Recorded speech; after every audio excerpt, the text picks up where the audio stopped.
өткөндө сиздерге көчөттү отургузуу боюнча видео кылдык эле. Бул жолкусунда ошол көчөттүн өсүшү боюнча дагы кыскача видео тартып көрсөтмөкчүбүз. Бүгүн үрөндү себилгенине 9-күн, 10-июлда себилген, бүгүн 19-июль. Ага чейин биз сээп күнүнө эртең менен кечинде сугарып аттык. Анан бир маселе болуп калыптыр. Күнбүркөктө сугарган жок элек, бирок сугарышыбыз керек экен да. Керек болчу экен да. Себеп дегенде башында эле үрөндү отургузганда былчылдата сугарып, керек болсо салафон менен үстүн жаап коюш керек экен. Ошондо баягы ным көп болуп, ысык болуп, үрөн тезирээк жарылат экен дагы, тез өнө баштайт экен да. Анан салафонду алып салыш керек эле да. Биз ошо боюнча коюп, анан кээде ным көбүрөөк болуп чирип кетпесин деп кургагыраак койгон үчүн кээ бир жерлер чыкпай калды да. Жарылып, ошол моментке туш келип калгандар чыкпай калды окшойт. Мына 9 күндө ушундай көчөт ушундай болуп чоңойду. Бул жерде ошо 320 штук керек болсо, биз запас менен 480 сепкенбиз. 480ден азыр дагы бир 10% 20 чыкпай калса, 4 штук чыкса, күнөсканага отургузганда дагы сынгандар болуп, аркы беркиси менен 320-350 калат деген үмүттөбүз да. Анан бүгүн ошо 9-күн болгондо биз ячейкалар мындай сугара бергенде, мисалы моундай болуп чуңкурайып кетет экен да, чөгүп. Бүгүн үстүнөн септик дагы 50% торф, 50% биогумус кылып. Мунун артыкчылыгы баягы моюну узарып кеткенде көчөттүн үстүнөн сээп койсок, тамыры дагы астынан чыгат дагы, тамыры күчтүү болот да, ошон үчүн ушундай кылып септик. Мына азыр үстүнө топурак септик. Эми азыр сугармакчыбыз. Бул жак сугарылды. Азыр бул жакты сугарабыз. Анан чыкпай калган ячейкаларды тийген жокпуз. Эми 9 күндөн бери чыкпагандан чыкпайт го. Өнсө өнүп калар. Үстүнөн көмгөн жокпуз да. Өнсө өнүп калар деп өнбөсө калды ошол боюнча. Ушул азыркы видеобуз ушул 9 күндүк помидордун көчөтүнүн өсүп калган абалы. Анан күндүз өстүрүп атканда дагы бир нерсени айта кетелик. Күн ачуу тийгенине байланыштуу затенителин алы келбей калат экен, үстүнөн ак жабуу менен жаап коюп аттык. Анан бир аз крышканы ачып, аба киргендей кылып коюп аттык да. Анан эми скважинак болбош керек деп атат. Бул жерде эми сыртта болгондон скважинак деле болбош керек. Азырынча ушундай. Анан сиздерге да айта кетчү нерсе, дары чачкыч бар эле ушундай атайын. Ушу менен чачып атабыз сугарганда. Эртең менен кечине. Муну үстүнөн насос менен үйлөтүп туруп, анан бул жерде кнопкасын баскандан кийин чача баштайт да, бир көрсөт. Мындай булут майдалап чачып атат да, ошонусу жакшы экен. Беркинде куюп ийгенде топурактар жылышып кетет экен да, үрөн чыгып калышы мүмкүн экен да. А бул үстүнөн суулап кетет. Ошо биз ушундай кылып сугарып атабыз. Бул биздин тажрыйбадан. Мына бүгүн үрөндү сепкенибизге, помидордун үрөнүн сеп отургузганыбызга 11 күн болду. 10-июлда отургузулган. Буга чейин суу менен 2 мал сугарып келгенбиз. Эми бүгүндөн баштап бир аз подкормка беришке туура келип атат. Бизге биринчи кезекте нашатырный спирт керек. Мунун нормасы 1 литр сууга 5 грамм.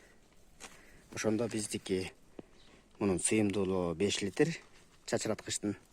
Ошондо бизге буга 25 миллилитр 25 грамм берилиш керек.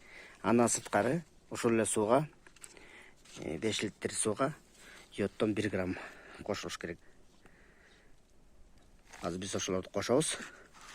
Анан кошуп туруп, ошо менен бул өсүмдүктөрдү опрысковать эте баштайбыз. Муну нормасын коюш үчүн биз атайын шприц алып алдык. Шприц менен мисалы бир сордурганда 2,5 миллиграмм болуп атат.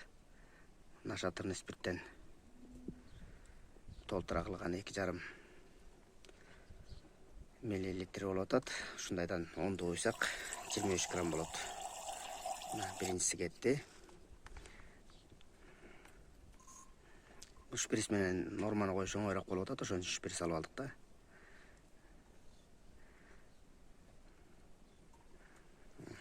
ағызып қоя берсін. Біз бака бияқта айтып тұралық. Анан сууну муздак суу куйганга болбойт, жылымык суу керек. Биз сууну жылытып, андан сырткары крандын да суусу болбойт экен. Себеби дегенде кран суусунда көбүнчөсүн хлор бар. Ал эми биз буга чейин артезиандын суусу менен кылып атканбыз. Эми токтоттук. Бизде таза суу жакын жерде булак бар эле, ошо булактын суусу менен кылып атабыз. Сугарып атабыз. Аны дагы бир аз жылытып, жылымык кылып берип атабыз да.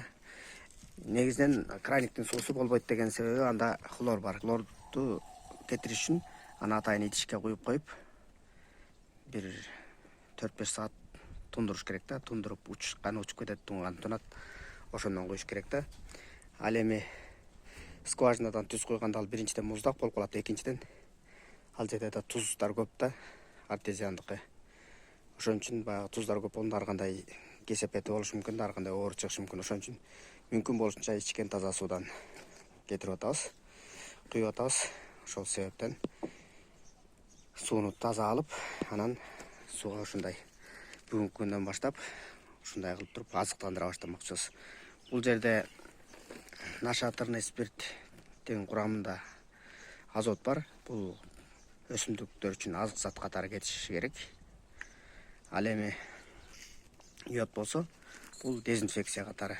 Ошондо кийинки боло турган кокусу келип чыга турган оорулардан алдын алууну шарттайт йод.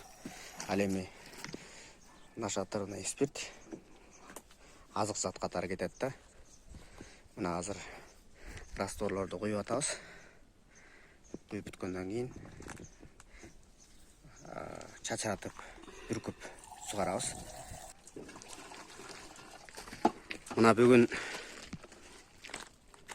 үйрөндү сепкенибизге 19-күн болуп атат.